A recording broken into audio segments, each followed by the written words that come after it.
আল্লাহ আমার ঠকাইছে আল্লাহ। ভাই ভিডিওটা শেষ পর্যন্ত দেখা যাইবেন। একটা মানুষ কতটুকু কষ্ট পাইলে মক্কা শরীফের মধ্যে যাইভাবে কান্না করে একজনের নামে বিচার দেয়। আল্লাহ আমার ঠকাইছে আল্লাহ। আল্লাহ ও আমার ঠকাইছে আল্লাহ। আমি ওরে বিশ্বাস করছিলাম আল্লাহ।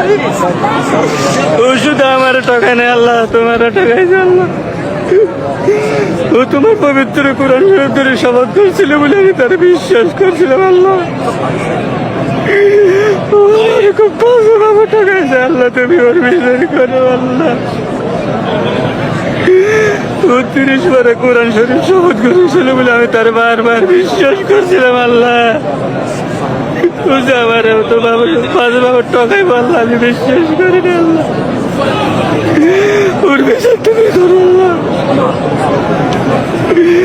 গত বছর এসে ওর চাইছিলাম, এবছর এসে ওর নামে অভিযোগ দিচ্ছে আল্লাহ।